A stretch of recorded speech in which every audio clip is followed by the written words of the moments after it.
morning, good afternoon, good evening to everyone wherever it is that you may be joining us from. Thank you for spending your time with us this afternoon or morning or evening. Welcome to the Daring Cities 2025 Virtual Forum. Today's session is entitled Universal Risk, Universal Resilience. How can inclusive local disaster responses inform national adaptation? I am Chris Hidalgo, Communications Head for eClay Southeast Asia, and I'll be serving as your MC today. While we're waiting for the rest of the participants to settle in, we'd love to know where you're joining us from, so please do hop on the chat. Let us know your name, your organization, the city and country that you're joining us from so we can better know the reach of today's event.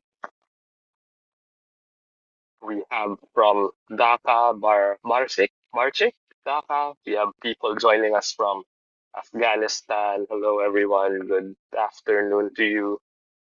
From Trinidad and Tobago.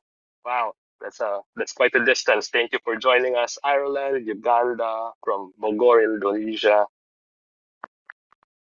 and from the Philippines, Pakistan, Mali, Batangas, Myanmar, South Korea, Nepal, Somalia, Syria. I guess it's safe to say we're quite a geographically diverse group today. Hello, everyone. Thank you. Please continue engaging with us in the chat box.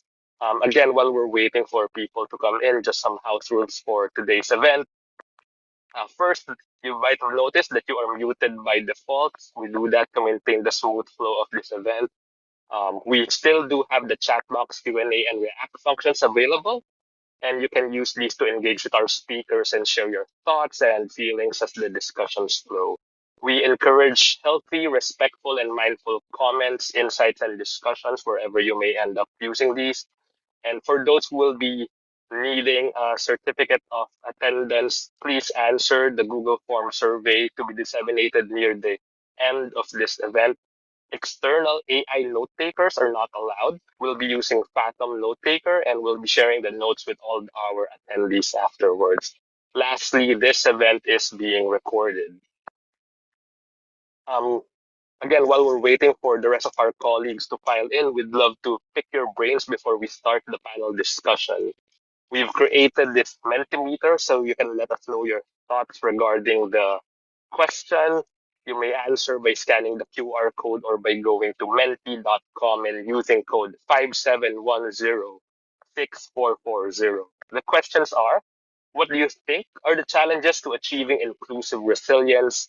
And how can local national governments work together towards inclusive resilience? Again, please hop on over to menti.com via the chat box, via the QR code, or by using that code. Then let us know your thoughts. We'll be going through them, and we'll be summarizing them at the end of near the end of the session, so that our panelists can react. Speaking of our panelists, we'd love to just jump straight into the interesting discussions that we'll have. We are joined today by a wide range of speakers from all over the global south, representing both the subnational and national levels of government. By bringing all these perspectives together, we hope to be able to gain insight into how multi-level and inclusive resilience is being built across various countries and various contexts. They're also involved in the CLEAR project, enhancing local capacities in socially inclusive resilience in Asia, being facilitated by the ICLAY Southeast Asia and South Asia Secretariats. Introducing our speakers one by one, we have Dr. Aminuddin from the mayor of Probolinggo City, Indonesia. We have Dr. Raditya Jati, the Deputy Minister of Systems and Strategy of the Indonesian National Disaster Management Agency. We have Mr. Ranveer Ahmad, Town Planner of Kustia Municipality in Bangladesh. We also have Dr. Nurul Nahar, the Additional Secretary of Programming Division for the Bangladesh Planning Commission. We have Mr. Srijan Gadal, the head of Department of Urban Development for Suryodaya Municipality in Nepal. And we have from Borongan City, Philippines, the mayor, Jose Ivan Dayan Agda. Our panel will be moderated by the ICLEI Southeast Asia Regional Program Manager, May Valdez Irong. Without further ado, I'd love to ask all our panelists to please turn on your cameras, and I'll hand it over to May to start our panel discussions. May, over to you. Thank you, Chris. Good day, everyone. I'm May Valdez Irong, and I'm here to facilitate this very important topic when it comes to increasing local resilience, inclusivity. The discussion on inclusivity stems from the recognition that there is no one-size-fits-all solution in addressing climate and disaster risks, and that members of society have varying needs that should be considered when designing interventions. It also builds upon the successes of initiatives aiming to address inequality in all forms and the intersectionality of climate vulnerability in terms of gender, age, and physical abilities, among others. At ICLEI, we elevate the voices of different social segments into global dialogues to ensure that intergovernmental agreements, especially those pertaining to addressing climate and disaster vulnerability, reflect the needs of those who need it the most. At the local level, one of the ways we do this is through the town hall COPs that aim to accelerate local action and enrich the implementation of NDC 3.0 beyond COP 30. By supporting the town hall COPs, we are equipping local leaders and their communities, including women, youth, the elderly, indigenous people, and other vulnerable sectors, to drive climate action at home, showcasing our commitment to create and sustain a cycle that connects local, national, and global climate action, driving real change from the ground up.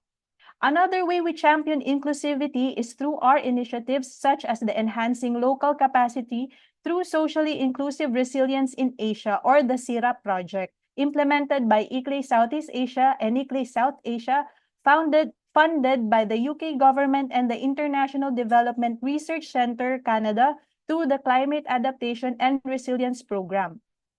SIRA aims to strengthen the technical capacity of local governments and climate practitioners to effectively engage with different stakeholders, including women, urban poor communities, children, persons with disability, indigenous communities, tribal populations, and others, in order to develop and implement climate-resilient actions that are inclusive, holistic, and sustainable, grounded in South-South cooperation.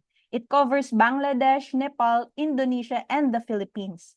As such, we invited panelists from these countries to share what they have been doing to champion inclusivity at the local level, which may include equity in disaster planning and recovery, community-led adaptation, access to resources, opportunities, and decision-making, and the role of local governance and policy in terms of building inclusive resilience at the local level. This exercise aims to find commonalities in terms of experiences, challenges, and key lessons which could help inform and strengthen ongoing or planned inclusive resilience building efforts in the said countries. Joined by panelists and participants from, as mentioned, those countries, this discussion will involve 2 rounds of questions followed by a Q&A. For the first round, panelists will share their insights on the questions. For local government speakers, share one of your best inclusive disaster risk reduction practices. Why do you think this has been effective for your context? And for national government speakers, how does the national government currently recognize the importance of local governments and inclusivity in national adaptation and resilience plans? So without further ado, I will now hand over the screen to our first panelist from Indonesia, the Mayor of Probolinggo City, Dr. H. Aminuddin. Dr. Mayor Aminuddin, the screen is yours, sir.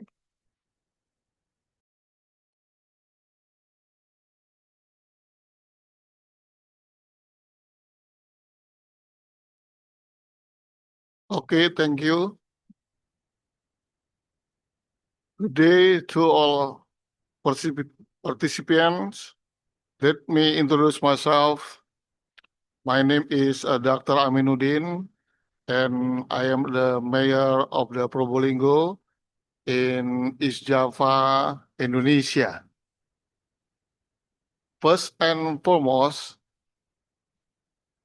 allow me to express any sincere gratitude into ICLE for the opportunity to the part of this important forum, Daring Cities 2025 Virtual Forum with them Universal Race, Universal Resilience, how to inclusive local disaster responses can be informed national adaptation. It is truly an honor for me as a Probolinggo mayor to join this global platform and share our city experience in building resilience from the ground up. Today, I will be presenting a session entitled From Mangrove Recovery to Drain and Canal Cleanup, Inclusive Climate Action by Communities and Government in Probolinggo City. In this presentation, I will highlight how the local community in Probolinggo have taken the lead in the disaster risk reduction and climate adaptation, and how their action have contributed not only to local resilience but also to national climate goals. We believe that inclusive, community-driven approaches are not only effective, but also essential through this session. I hope to demonstrate how local innovation and participation can serve as a foundation for local, regional, and national strategies, and how to resilient must be built with, by, and for the people. Let's begin by emphasizing the importance of the bridging local realities with the national ambition. Climate change presents universal risk, but is a more severe and immediate impact are felt locally in our communities, our neighborhood, and our daily lives. So why does this matter? Because climate change is not a distant threat. It is already, especially at the local level. National target and global agreement are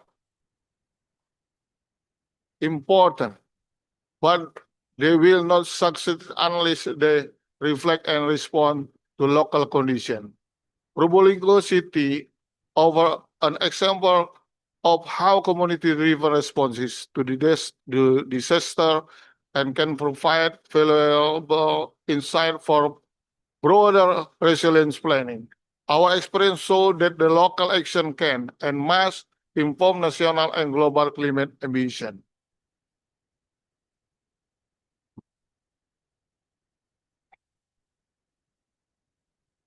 Ladies and gentlemen, let me introduce you to our city. Probolinggo is a coastal city in East Java. There's a cover an approximate area of 55,197 square kilometers, consisting of the 5 sub-districts and 29 urban villages with a population of around 243,000 people, with a population growth rate at a 0.25%. Most of the Polish population consists of Javanese and Madurese ethnicities, with the other culture into the Pendalungan culture. Probolinggo City are facing multiple climate-related threats, from the tidal flooding and the sea level rise in the Mayangan sub-district, successional drought in an area like Kedupo and Kanigaran sub-district, along with the increased urban head and the lack of green space. The most vulnerable communities, including coastal fishermen, informal workers, and women-head households, are often the first of experience the impact. That's why our resilience strategies focus on protecting those who are most at risk. In 2010, Mount Brava, Mount Bromo, Mount Bromo erupted violently. Volcanic sand and material flow downstream through the cold lava flood all the way to the estuary of the Pilang River. This triggered serious sedimentation of the river and beach at the Permata area, burying more than a hectare of mangrove forest under a thick layer of the black volcanic sand. As a result, most mangrove trees died, dramatically changing the coastal ecosystem from a lush green belt into the barren sandy landscape. The disaster threatened biodiversity, livelihoods, and our climate resilience.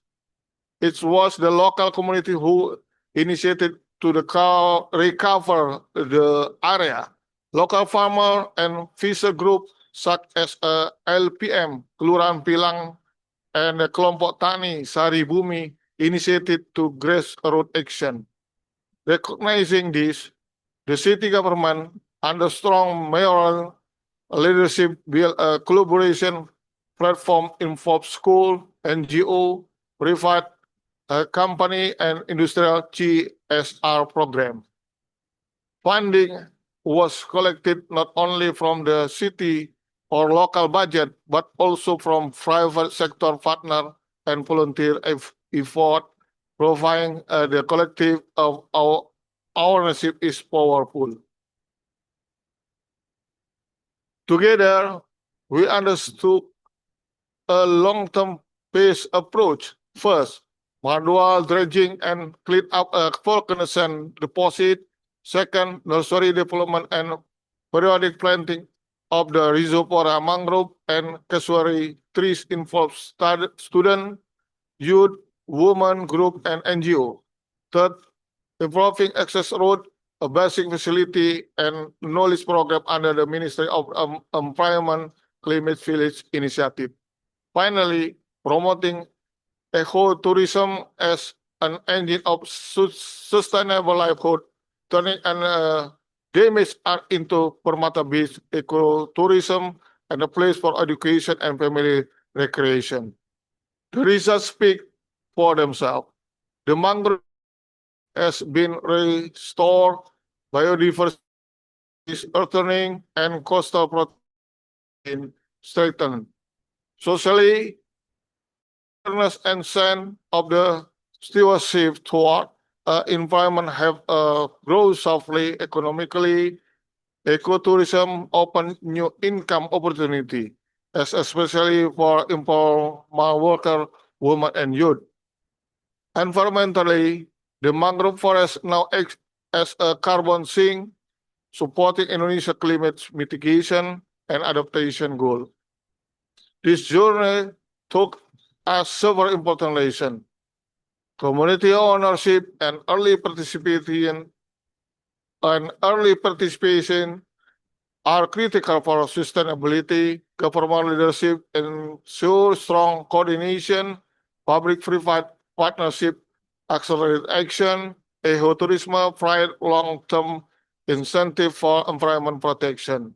In short, natural-based solution will be successful only when benefits are shared and no one is left behind.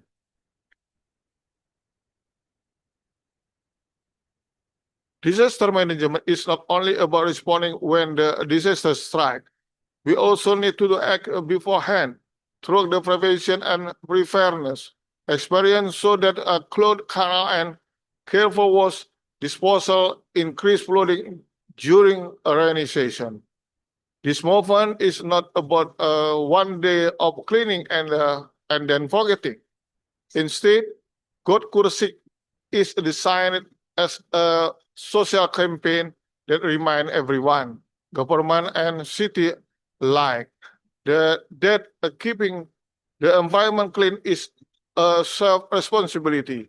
We want to build a sense of ownership that every drain, in front of our home is our drain, and keeping it clean is our duty.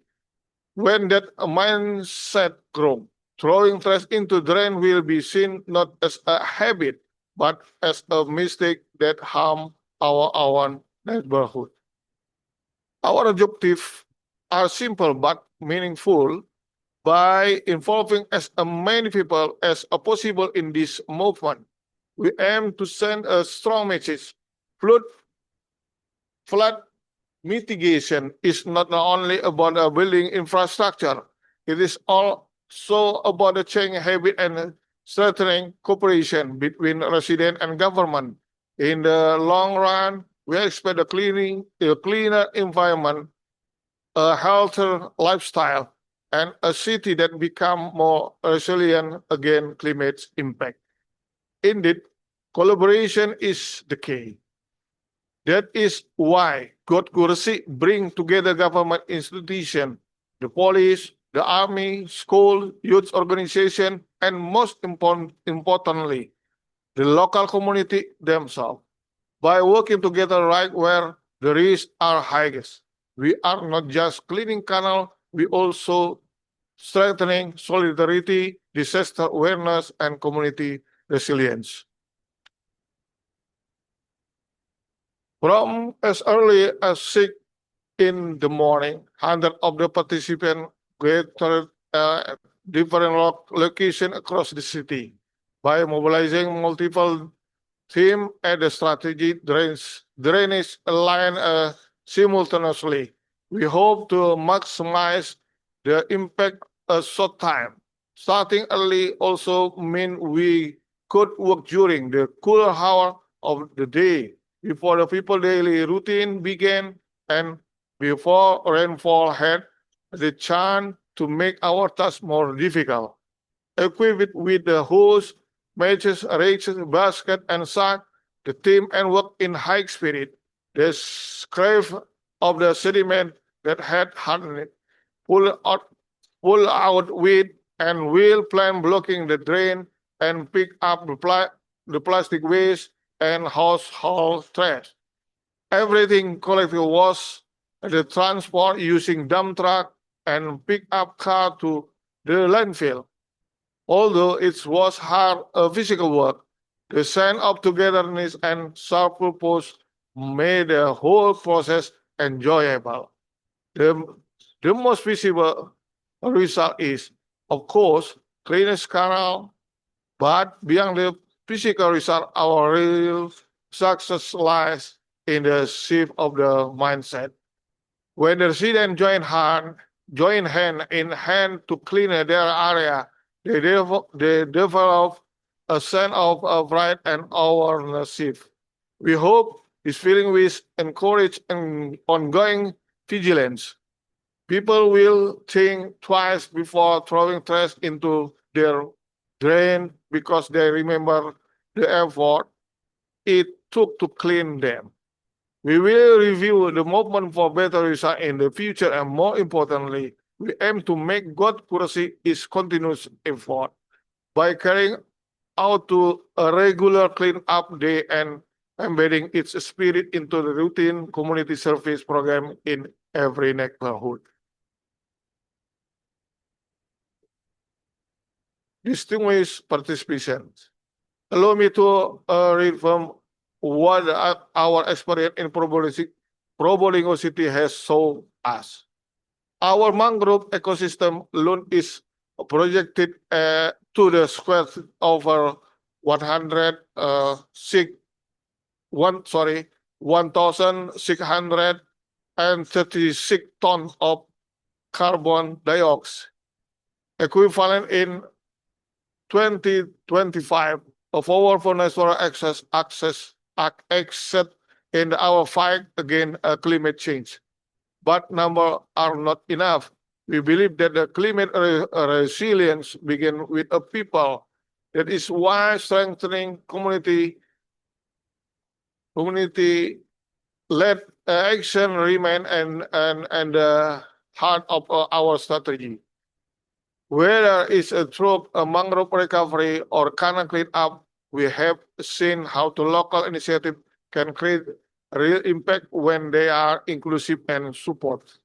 And we know that a real change is only possible through active collaboration between citizen and government, working hand in hand to ensure long-term sustainability. In addition, Probolinggo City involvement in the social inclusive resilience in Asia, SIRA, program marked an important step in strengthening local capacity for climate action. This program is currently being implemented through a collaboration between ICLEI, Local Government for Sustainability Indonesia, ICLEI South Asia, Nepal, Bangladesh, and ICLEI Southeast Asia, the Philippines, in partnership with the Climate Adaptation and Resilience CLEAR initiative and supported by the International Development Research Center of the Canada. It is also supported by Association of Indonesia Municipalities. SIRA is a part of broader effort under the capacity strengthening to support equitable climate change adaptation, aiming to support both local and national government sustainable strategy for the climate resilience. For Probolinggo, this program provides an entry point to take a climate impact at the local level, starting with identifying key local climate issues and building the capacity of the local government institution.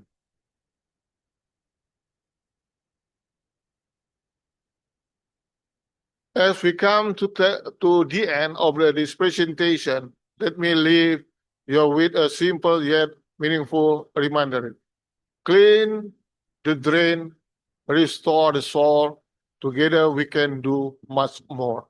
This is not just a catchy phrase. It's a reflect our belief that collaboration between community and government lead to real substantial change. Thank you for your time, attention, and shared commitment to better future. Thank you very much. Thank you, Mayor Aminuddin, for that very good example of a locally led community-based adaptation initiative, the Gotku Resik.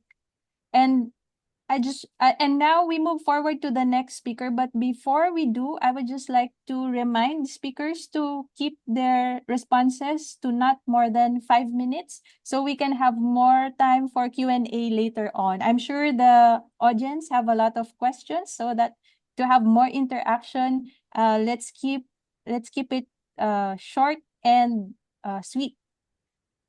Our next panelist is also from Indonesia. He is the Deputy Minister of Systems and Strategy from the Indonesia National Disaster Management Agency. Ladies and gentlemen, let us give a warm welcome to Dr. Raditya Jadi. Dr. Jadi, the screen is yours. Thank you very much, Ms. May, and also all panelists and also participants in this webinar. I think this is a very important topic that we're talking this afternoon, and from Indonesia. Again, thank you for involving the National Disaster Management Authority to be involved in this discussion.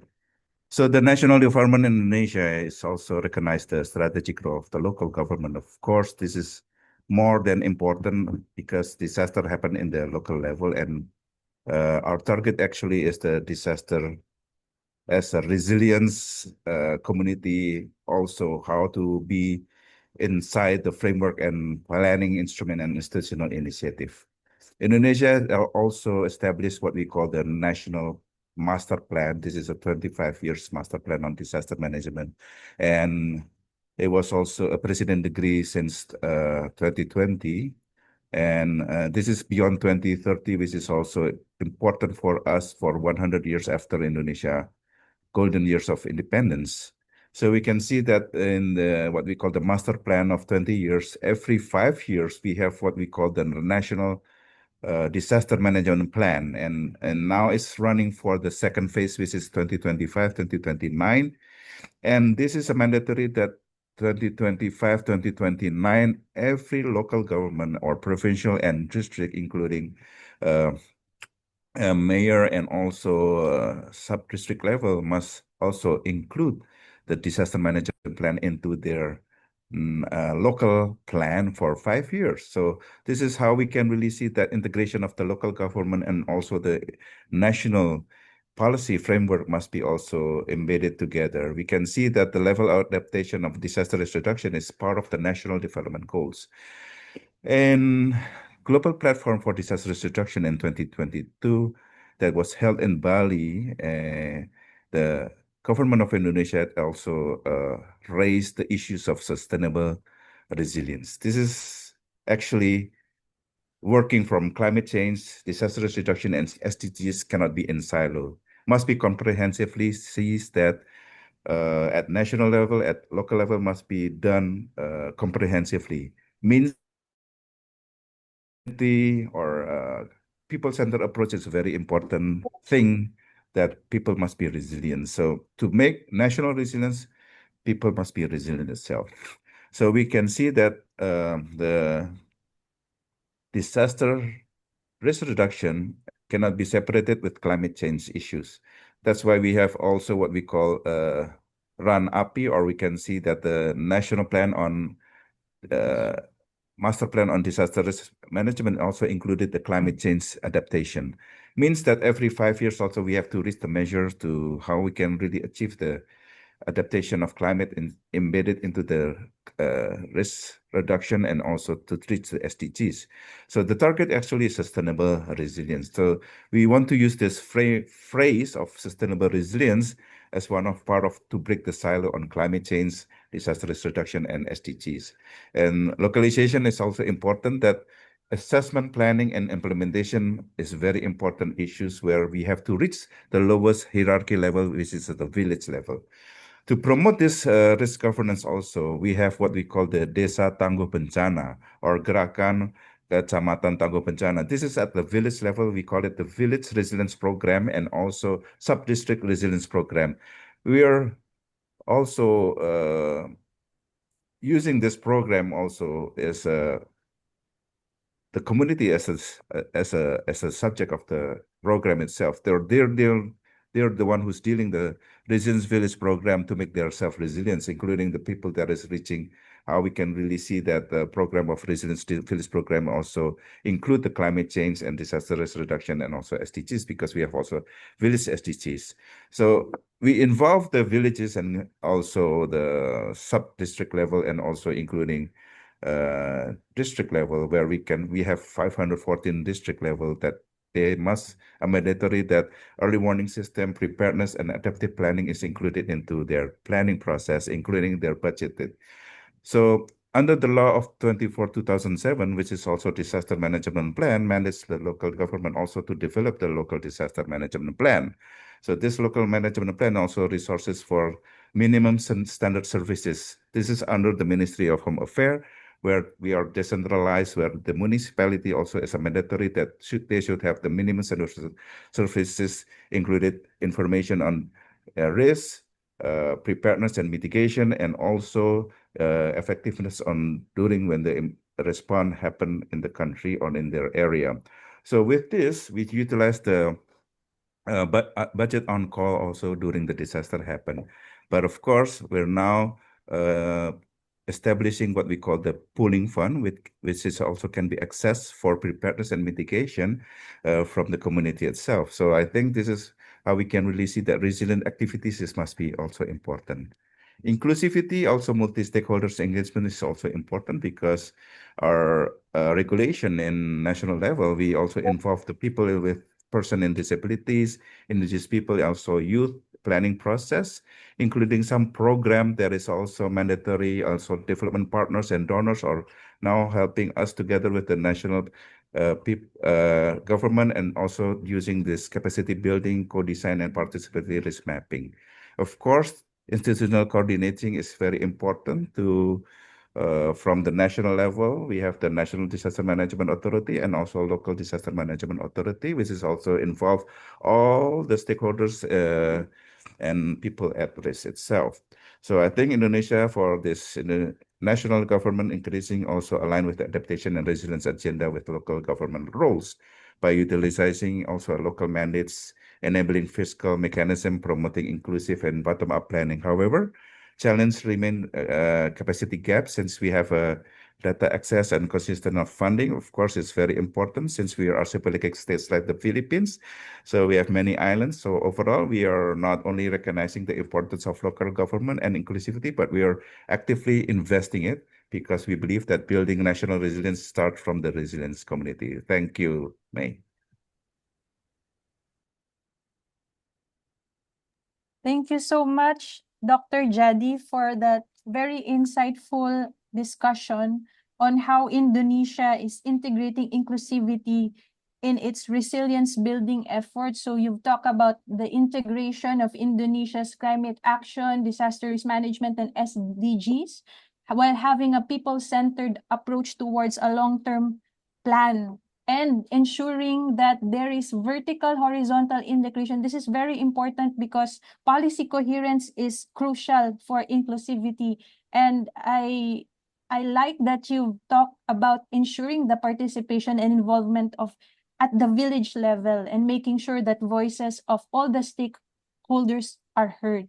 Thank you so much, Dr. Jadi, for that insight. And for the audience, if you have questions for Dr. Jadi and Mayor Aminuddin, please put your questions on the Q&A box or in the chat box, and we will try to address them later on. And now moving forward, we will hear from Mr. Ranvard Ahmad, Town Planner from Kustia Municipality, Bangladesh. Mr. Ahmad, the screen is yours. Hello, ma'am. Hello.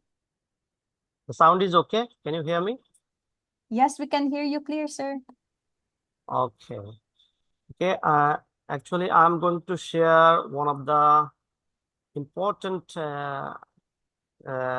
issues that Kustia municipality is working since very long. What is solid waste management? The most impactful and inclusive disaster risk reduction practices implemented in Kustia municipality for last 2 decades, you can say, is the development of a municipal solid waste management system through public-private partnership. That is very important, that we are partnering different private entities in managing our solid waste. Traditionally, in Bangladesh, the solid waste management in small and medium-sized cities like municipalities is actually heavily subsidized work, mostly dependent on the government funds, and irregular services there, inadequate infrastructure is there, and resulting environmental degradation. However, recognizing these challenges, Kustia municipality is adopted PPP approach since 2016 to make the system more efficient, cost-effective, and sustainable. This PPP model actually allowed our municipality to engage different private sectors who actually bring technical expertise, better logistics, and operational efficiency. That it reduces the subsidy earlier the municipality is giving, which is actually a big burden for all the local government institutes like municipalities in Bangladesh.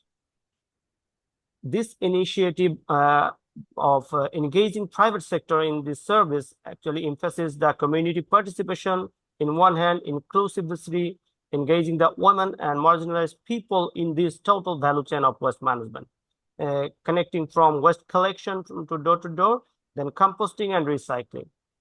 This is not only creating the employment opportunities for the informal sector peoples, it also fostered the ownership of the city authority in managing the solid waste system by its own. It also changes the behavioral pattern of at the community level as well.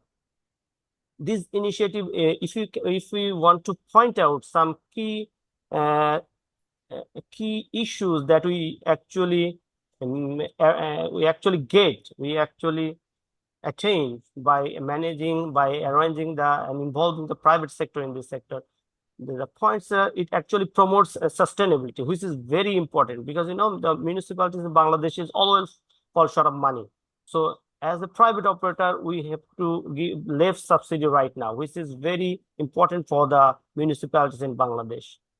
So that is one issue. The other issues are it actually enhancing the environmental outcomes by reducing the waste-related blockage, importantly during the floods and waterlogging events.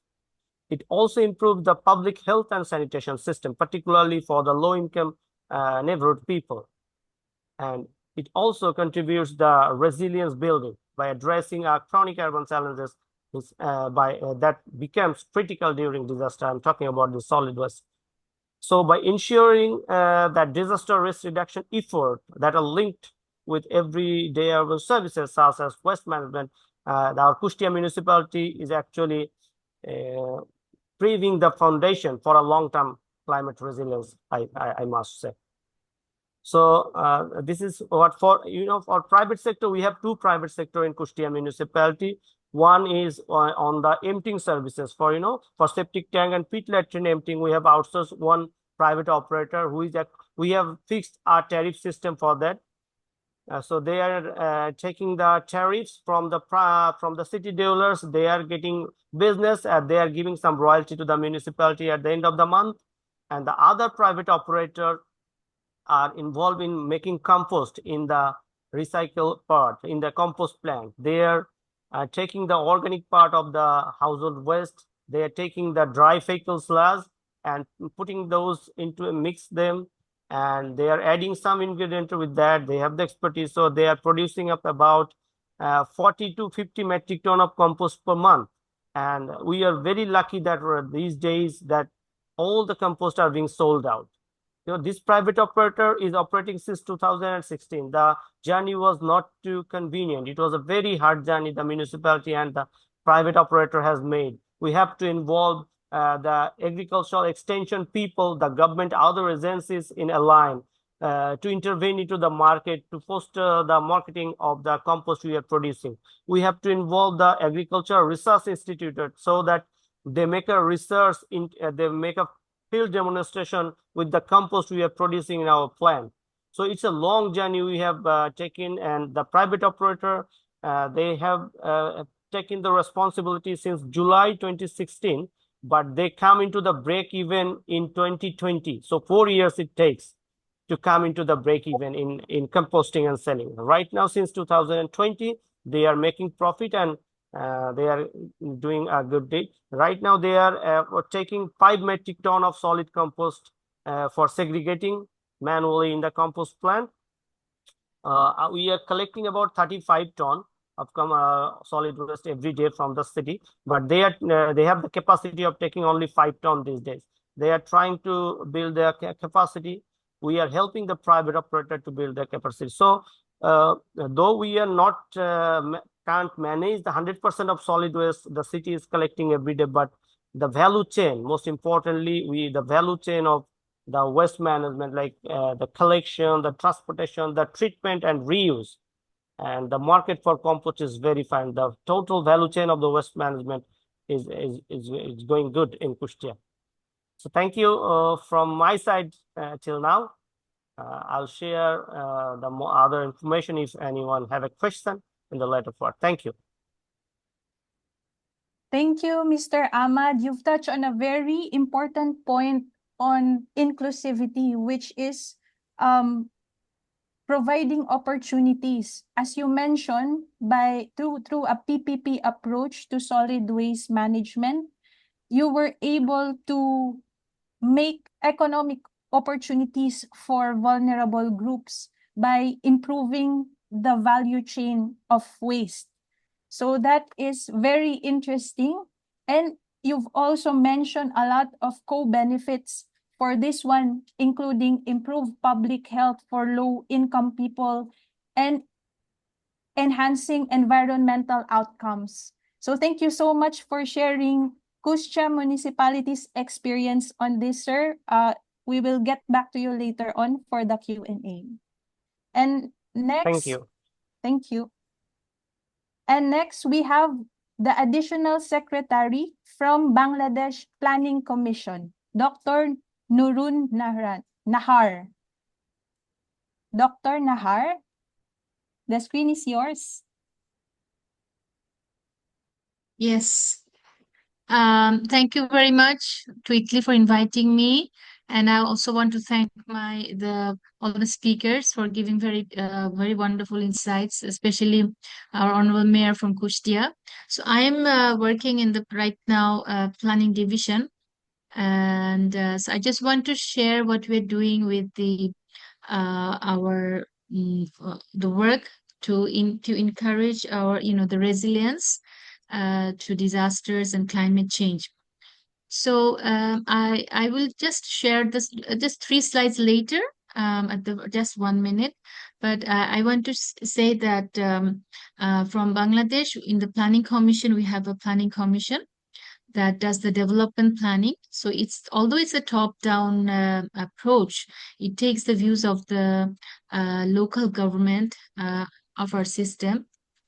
And so we have the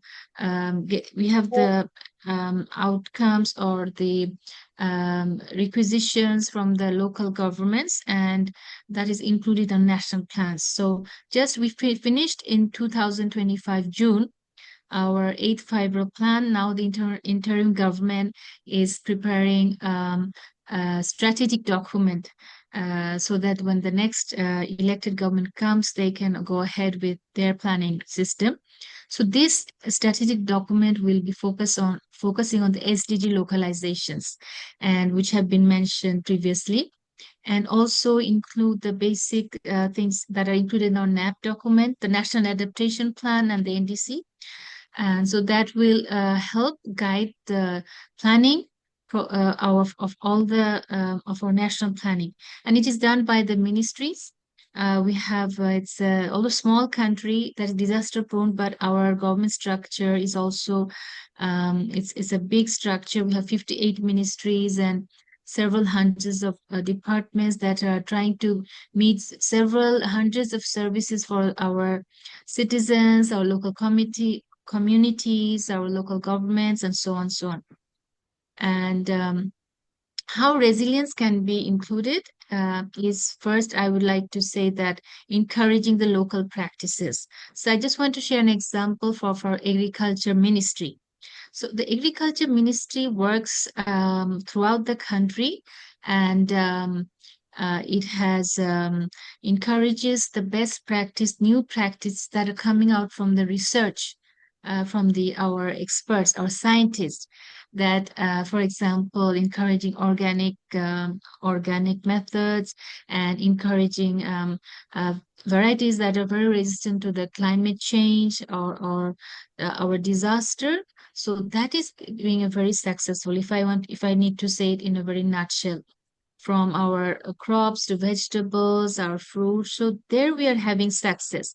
And the farmers in the communities are taking these new technologies, and so that they can, have profitable venture income from those agriculture practices. And the government is encouraging the use of the resilient or these methods in each of the ministries. They have the mandates. So I just mentioned like the agriculture ministry is backed by huge research, and not only there but also in the water sector, because Bangladesh is a very disaster prone, including the floods, like in the other countries. We have the tsunami there, but Bangladesh is more, the flood is a very big problem. We have cyclone in the south and salinity intrusion. So we have the water sector doing the protection work, and they discuss with the local people and their ideas. How can the community, the property be protected through new engineering design, or through some taking some technologies in the infrastructure that are low cost can be replaced, and so on, throughout the country. And again, it is through our local government system of the Bangladesh. So we not only have a local government division, but we have the 64 districts, we have more than 500 sub-districts, and also more than several thousands of villages. So these big ministries are always encouraged to talk to the communities and get the best practice shared with the local community. Sometimes they are not successful, but most of the time they are successful. And that is where our government comes in. We try to fund those initiatives through our budget system so that they can be replicated in all the areas needed. And as in terms of a project, and the necessary fund is given through our annual development program, the development budget. And so the projects of these ministries, like as I mentioned, agriculture, water, and also disaster ministries there, they are also very upholding our DRR, disaster risk reduction in all the communities. So the budget is given to those ministries and the departments, and it is being monitored as well. We have a different division. It's called the Implementation of Monitoring Evaluation Division that does the monitoring of this work, so that the lessons learned is again replicated, or the best lesson is again taken for our investments. That is again done from the project. And so this is, and as I said, we have the planning documents, the NAP, NAP and NDC. And now I just want to say that the last point is how to sustain it through ICT, use of ICT. Our information community technology, it is updating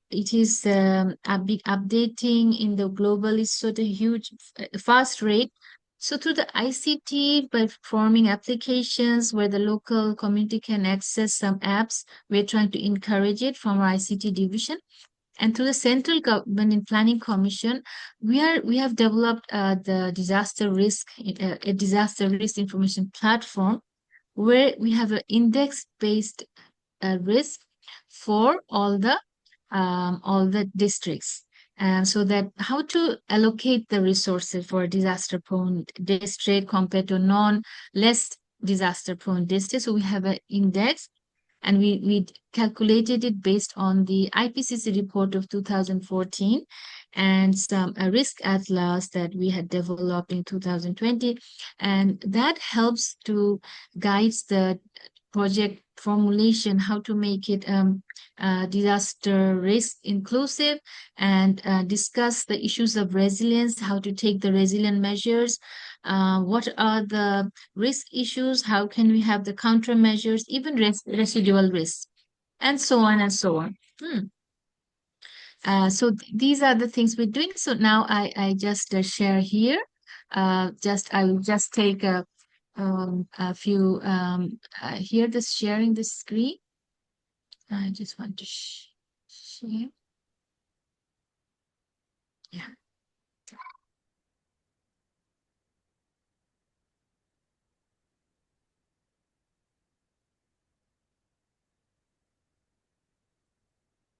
So can you see my screen?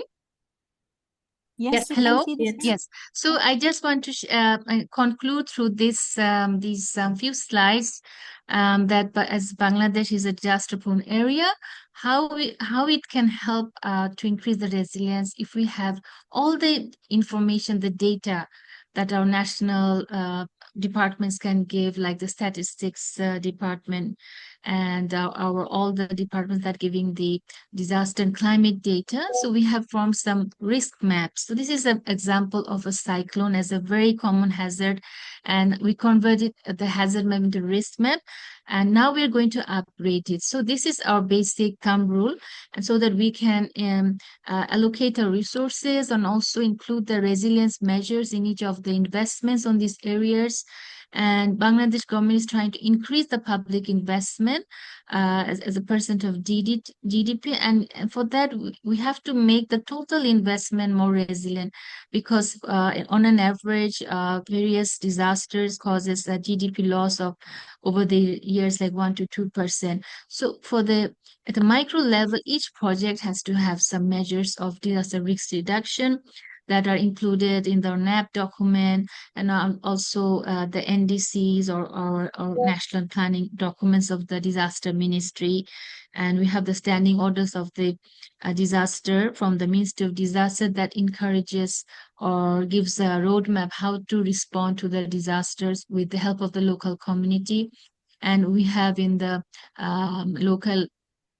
the southern area, the cyclone preparation community. That's a very active group of people, volunteer group that helps in when the disaster strikes in our southern areas, and it is very successful case, globally recognized, the CPP. And so I just want to conclude from the giving an example of the use of ICT, how it can help in the overall resilience issue that today we are discussing. So we can have a platform that can be accessed by anyone with the proper authentication, that there can be very good data, sufficient data, and also information viewer and some data analytics. So the challenge is to have all the proper data and updated data, and also data sharing between all the different ministries. At least like in Bangladesh, we have 14 to 15 ministries that are collecting different kinds of hazard data, climate, disaster data, environment of the country. So we are having trying to have a strategy how we can do the sharing and have an interoperability system within our databases. So, and we have a tool as well for planning purpose, six-step simple tool how to do the disaster impact assessment of a project when we just want to take a big infrastructure project in a country. And of course, in any data system, we need to have integration so that they're robust, efficient, and our community, the local government can have access and get reliable data. And the technology is there. We are trying to improve it through a project in planning division. We call the strengthening digital processing of projects. And this will include the climate data that are available in our other ministries departments, like the Department of Environment, Department of Agriculture, Department of Water, and so on, so on.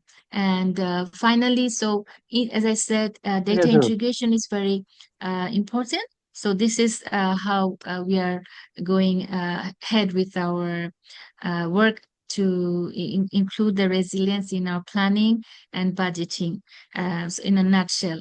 So if you have more questions, I will be happy to explain. Thank you so much.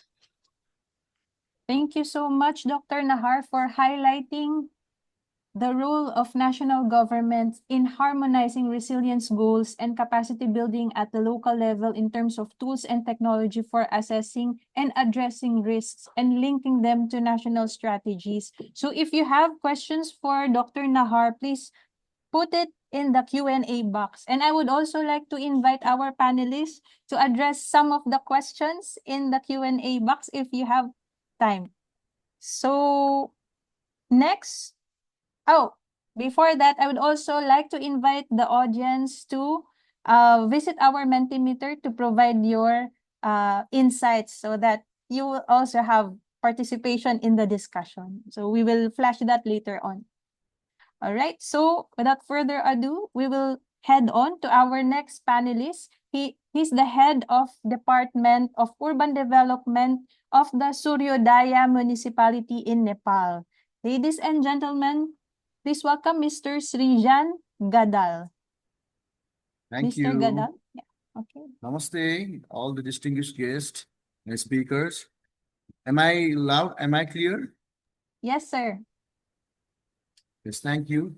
Actually, our mayor sir was supposed to attend this session, but in Nepal, there is a national organization, NDRRMA, we call it. And in Nepal, this national government is planning a roadmap for early warning system. So our mayor sir had to attend that session. So on behalf of Suryodaya Municipality, I am here with you all, and I would like to thank this organizer for giving us an opportunity to share our practices in DRR and climate resilience.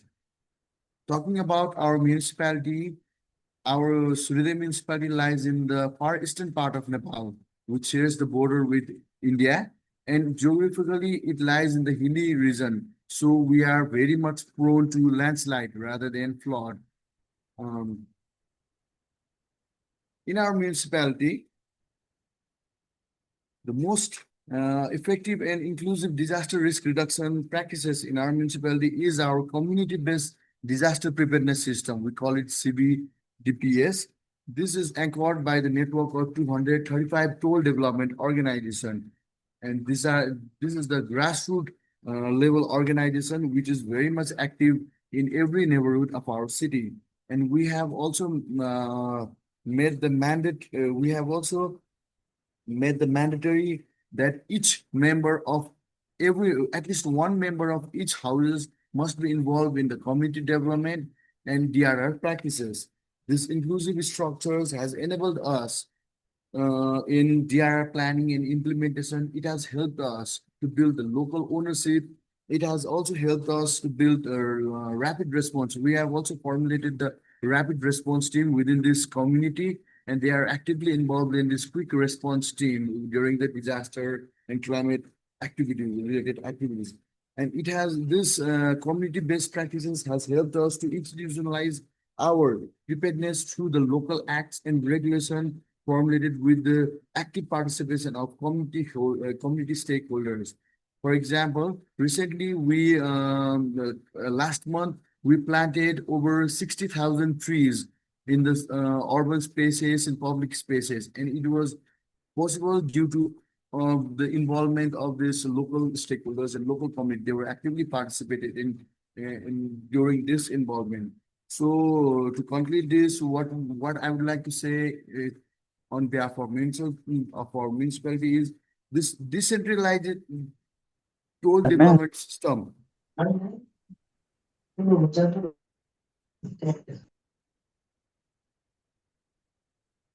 sorry. Hello. Sorry, please go ahead, Sir Rai. This decentralized toll development organizing system has created a two-way feedback loop between the local government and citizens, making our DRR more responsive, inclusive, and action-oriented. Thank you.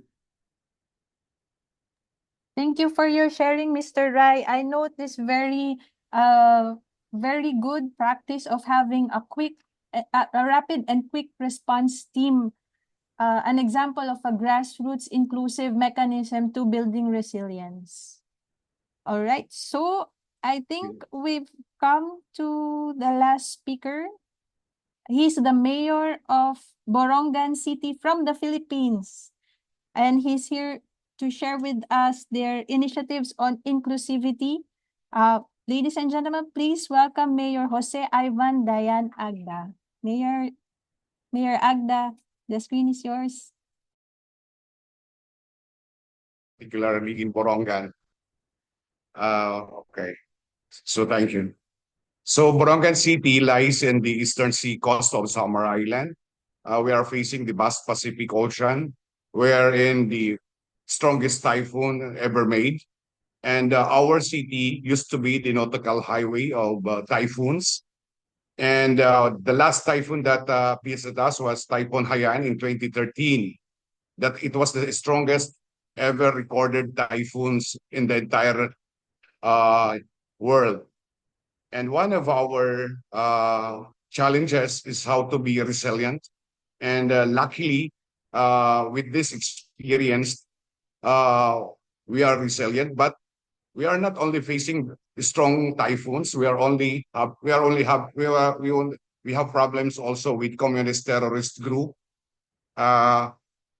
During my first term as mayor, my city was bombed twice by the communist terrorist group.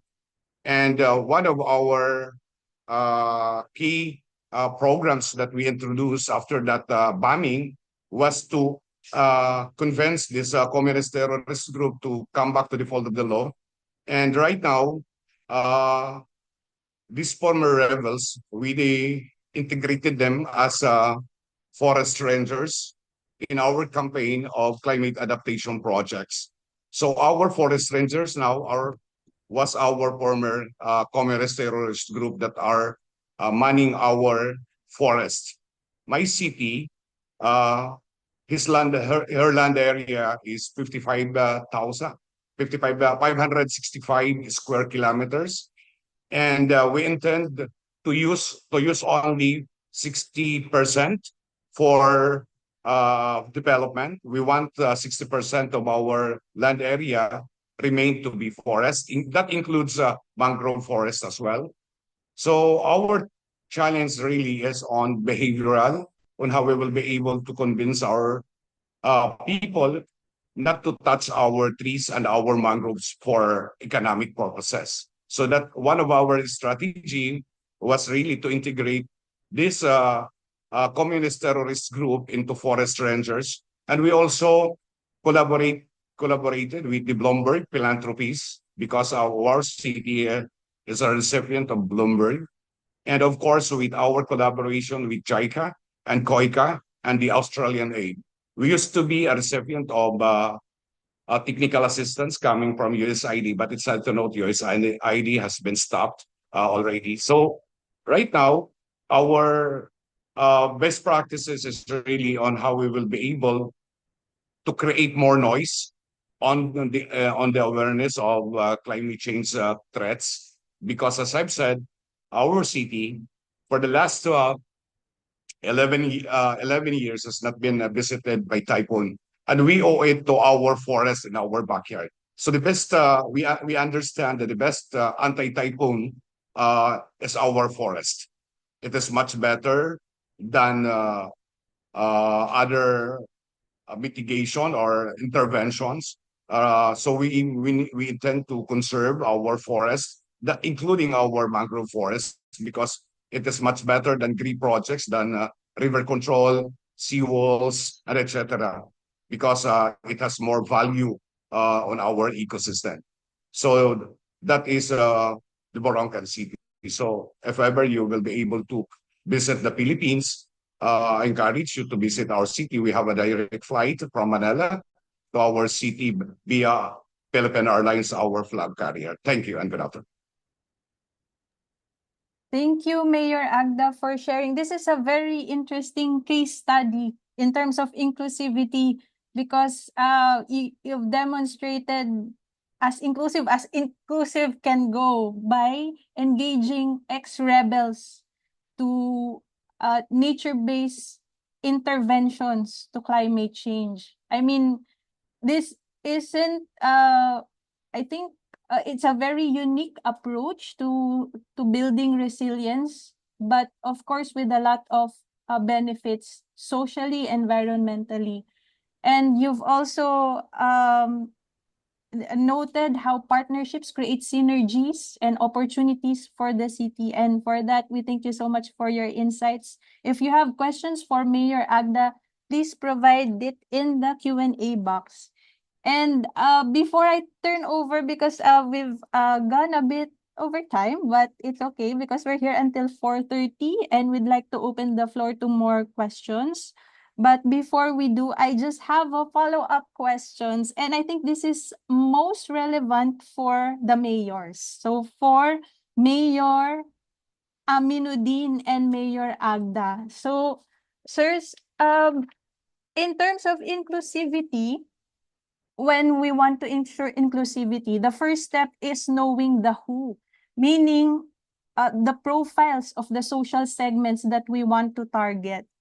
So, have there been efforts in the city to gather disaggregated data as to the number, location, and needs of vulnerable groups like persons with disability, women, elderly, etc.? So I would like to Who shall answer me first? yes, Mayor Agda, please go ahead. Thank you for that question. As far as inclusivity is concerned, gender as well, we have 75 former rebels, and 17 of them are females who are now our forest rangers.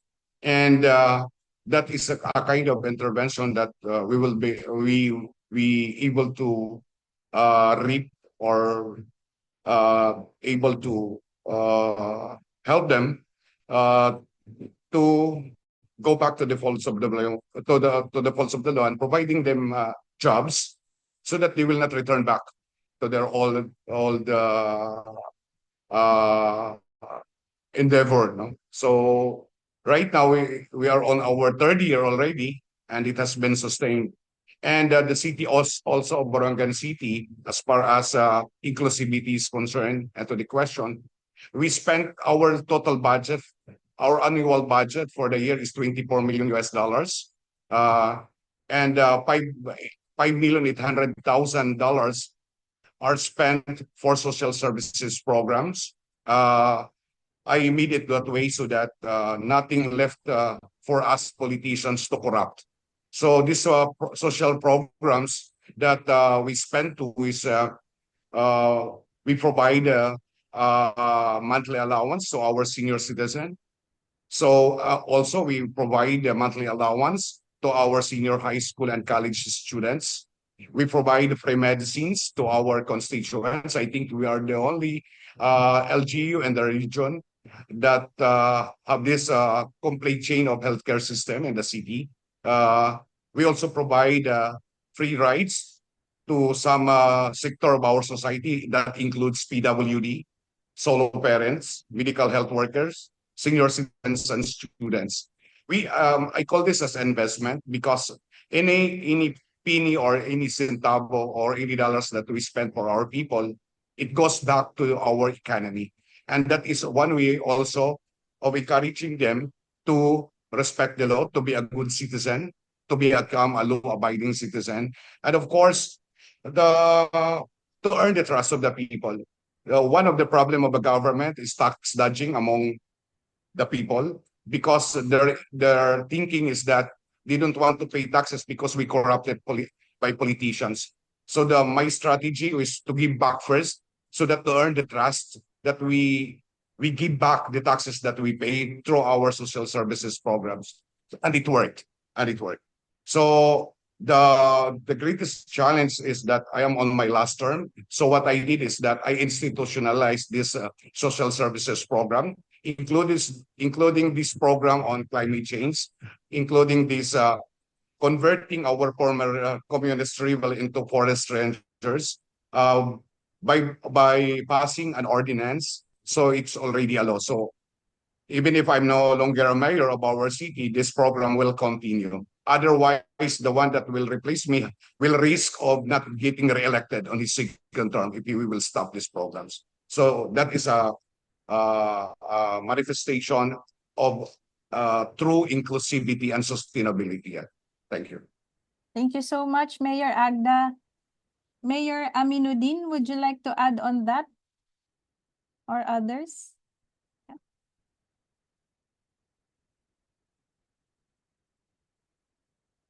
Please unmute yourself, sir. Please unmute yourself, sir. On Zoom, you need to be unmuted on Zoom. Okay, so in our city, we involve those vulnerable group through the development planning called Musrenbang. In this forum, they have a chance to propose any suggestion and budget related to development. This forum will be held in multiple level, disability, and then women, youth, and all of student, and then at all. So after that, we make more level discussion in our government, and then we make the budget, and then yeah, and after that we together to the consult and then problem solving about this matter. Okay. Very important work you did there to to involve them so that their needs would also be considered in your budget. Thank you so much, Mayor Aminuddin. And now I turn over my screen to my colleague, Chris.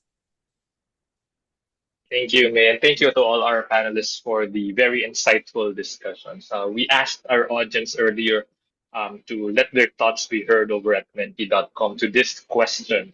What do you think are the challenges to achieving inclusive resilience? And these are some of the themes that have been harvested from your answers. First is the limited capacity in resources, capacity meaning the technical knowledge and expertise of staff, as well as the resources. Either the budget is not available or inclusive resilience actions take so much of the budget that it's not possible for smaller local governments. There's also the theme of bureaucratic governance and political commitment. There's also answers related to data and information, specifically as our two mayors have discussed disaggregated data, and challenges in terms of communication and community engagement. So so I guess what we'll do in the interest of time is we'll give the floor to our other panelists to answer our last question. The question is based on the audience perspectives.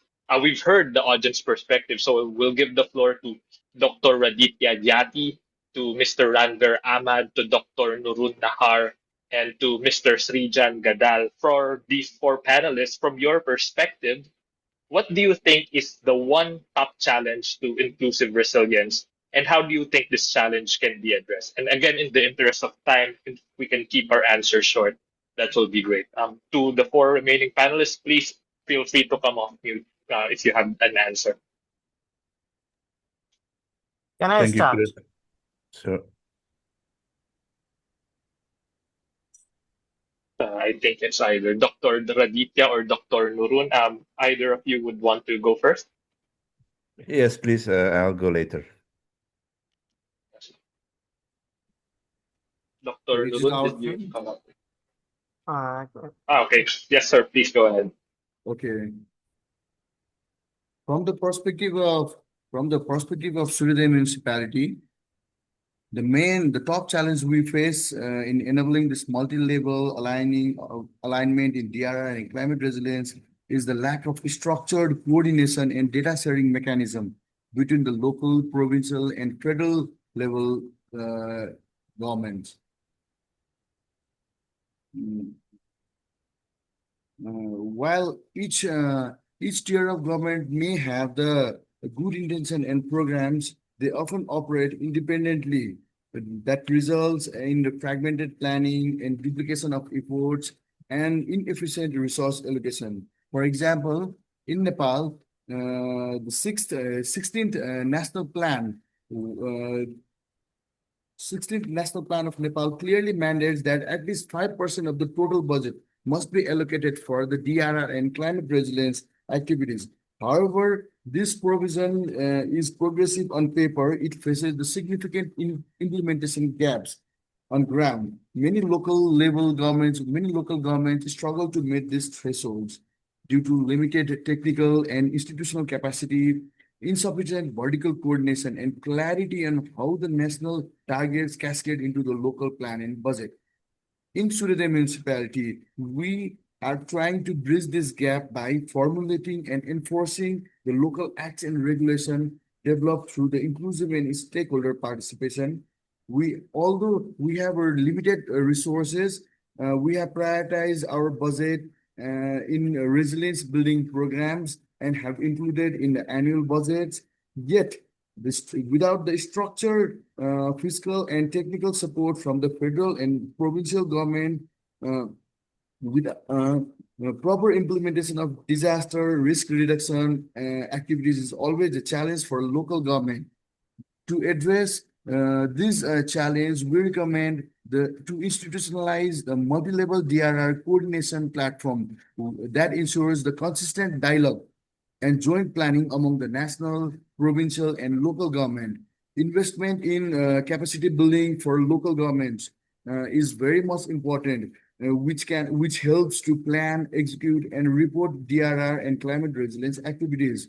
And there should be a clear monitoring framework so that the federal government and provincial government can monitor either the 5% allocated budget are really under execution or not. And the most important part is the integrated planning system must be created to avoid the duplication and to promote the synergy across the DRR program implemented by all this different tier of government. Thank you.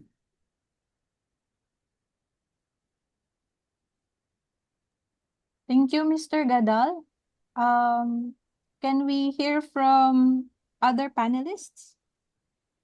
If I may add something, or Sure, please go ahead, Dr. Jetty. yeah, I think the most challenge enabling multi-level alignment on DRR resilience is actually the silo on climate change and DRR, where these are different clubs. That's why we're proposing what we call sustainable resilience, where we break the silo. But why? Because if we use the resilience, so everybody can jump in: infrastructure resilience, climate resilience, disaster resilience, financial resilience, community resilience, so everybody can jump in.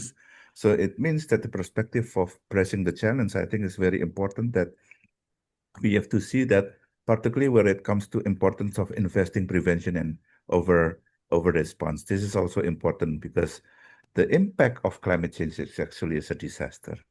So I think, well, Indonesia has also embraced a preventive and risk reduction approach to disaster management. This paradigm is not yet fully internalization by all stakeholders, especially local and sectoral level. But I think this is our challenge that we are facing for the future crisis right now. So I think now we're moving to many regional leaders that institutions still perceive the disaster management as a reactive, not doing prevention rather than. So I think this is one of the things that they are doing after there's a crisis or when crises occur. So this reactive mindset is also often called the sectoral ego. So this are the challenge that we're facing. But to break this silo and also to see the comprehensive approach, that's why we have the comprehensive plan that we're putting that into the allocation of the budget, both at the national and local level.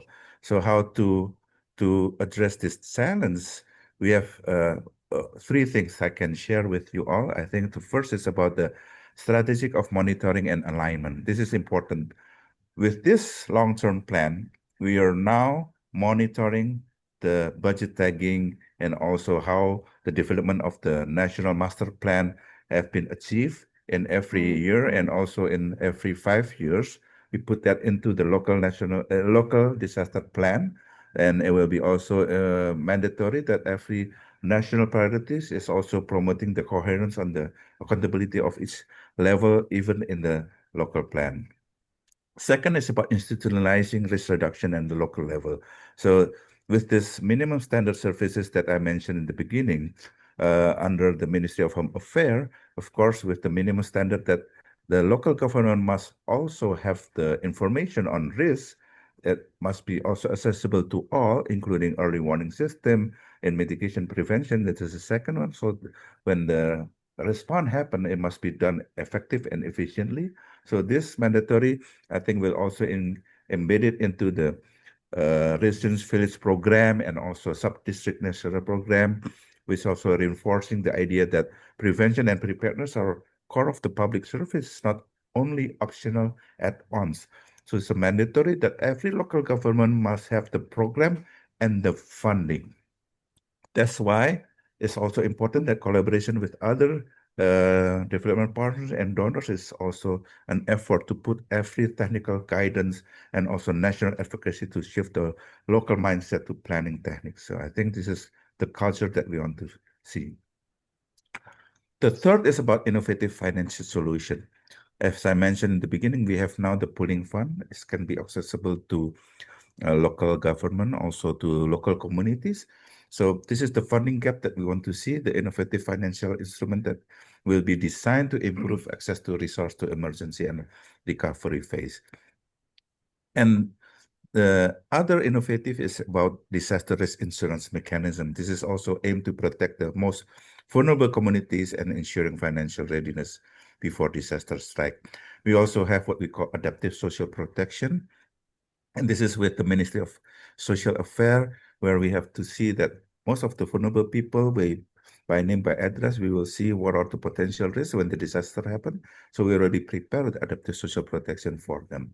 In short, aligning all multi-level effort requires policy, requires cultural shift from reactive to prevention, back in right incentive in tools and financing in Indonesia to make steady progress in this goal. Bridging institutional gap, fostering cross-sectoral collaboration, and designing system and reward share responsibility, long-term investment in resilience. So, of course, it's a systemic risk. We are facing cascading and collateral impact. That's why we have to be together, multi-sectoral approach. Thank you very much.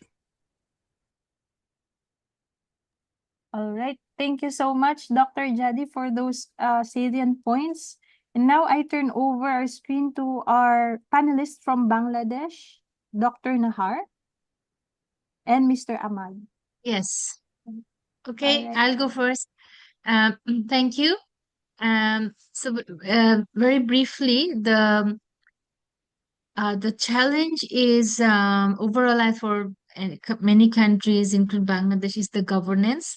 So even if we include any specific measures to increase the resilience, overall governance system has to be improved. That is a big, always a priority of the government and any government but that is a time consuming thing. But over the years, our governance system is expected to be better rather than worse. But immediately the challenges we face is the resources for the local government. So we have the structure and how it works, but what we really need to do is give the sufficient manpower or human resource and also the financial resource so that they can implement their own plans, because the local level, they have to do immediately some local actions, community that are based on the community needs.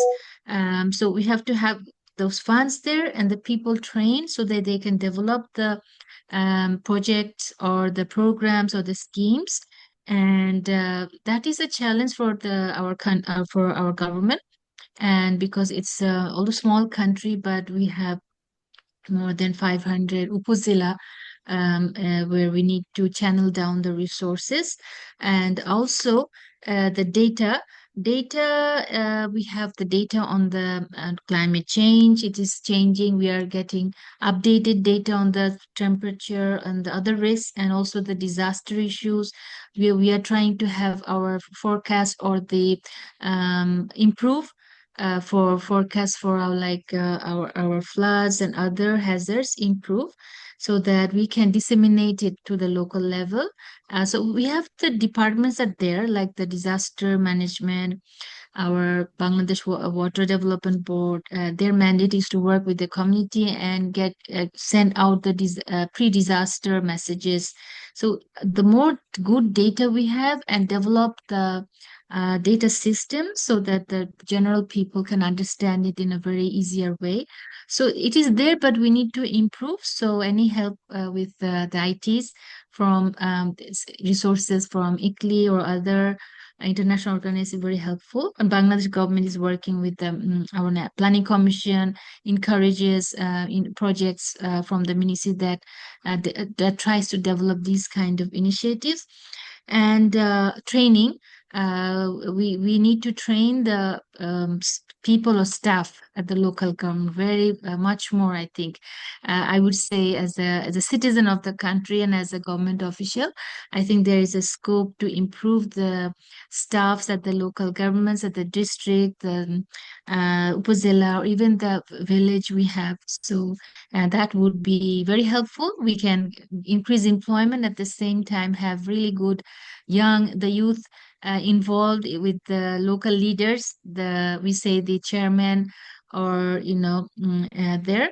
And we need, as I said, the last point is the government. So the local leaders, our national leaders, they have to work hand in hand and encourage the local leaders in the sub-districts to do better, or send or submit better proposals for the national government. So I think if they can overcome these over the years or immediately, and I think the problem of resilience will be solved, because they know the information in there.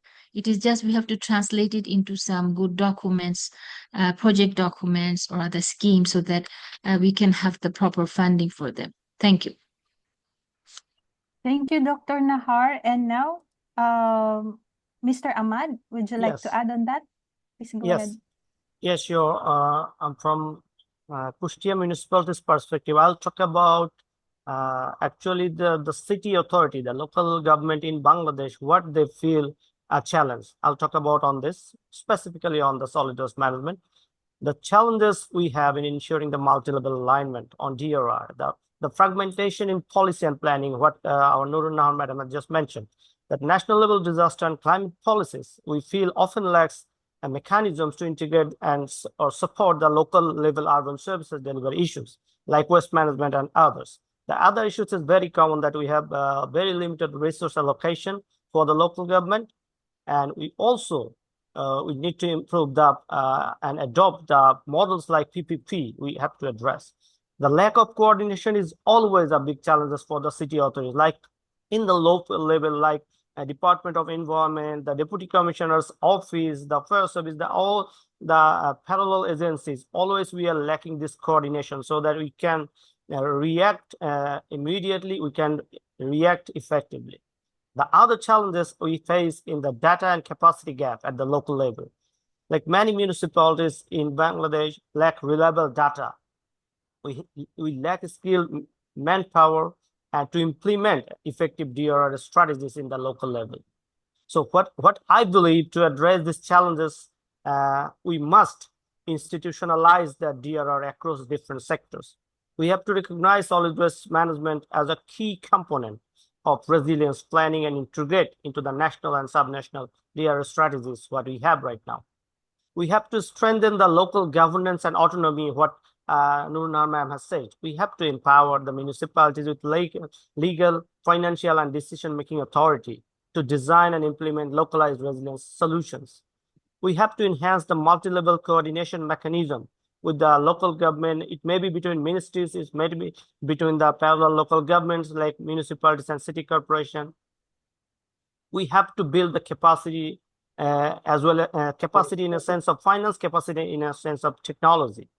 And finally, but we have to come out with innovative financing for this resilience. So these are the ideas I can share in short, because time is very limited.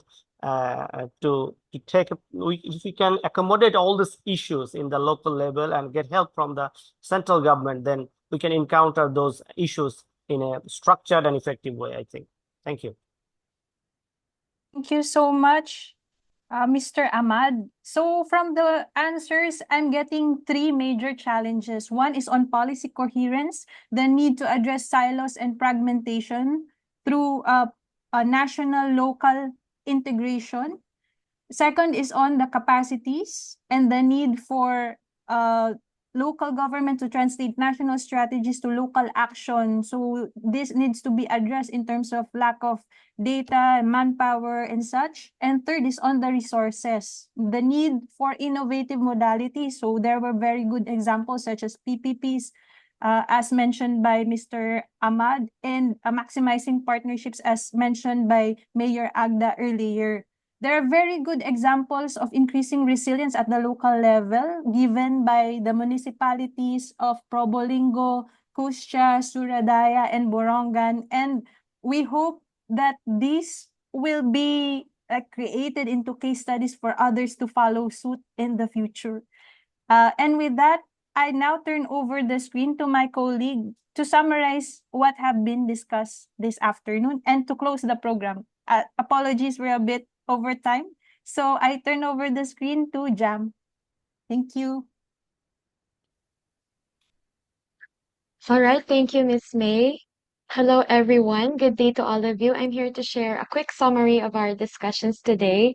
So for this virtual forum, our goal was to highlight local initiatives, strategies, and innovations in disaster resilience, risk reduction, and adaptation, and how these efforts can be aligned with and strengthen national resilience and adaptation plans through multi-level and collaborative governance. Our forum put a spotlight on local efforts from four countries, namely Indonesia, Bangladesh, Nepal, and the Philippines, with our esteemed panelists, six panelists specifically, representing local governments and national government agencies, to give us a picture on how city and municipal level strategies can harmonize with national scale plans. So our first round of discussions focused on two topics. First, for local governments, we asked them about their best inclusive disaster risk reduction practices and why these have been effective for them. And second, for national government agencies, we asked them about how their national government is engaging with local governments and how they're improving inclusivity in their national adaptation and resilience plans. Our panelists showed us how resilience planning and strategies must involve communities and allow them to lead, to be able to sustain initiatives and ensure that the initiatives are creating the change that they aim to do. Investing in local resilience efforts is also a key factor in their effectiveness. We also learned from our panelists that it's important to see that disaster risk reduction planning and management is intertwined with other sustainability challenges and goals.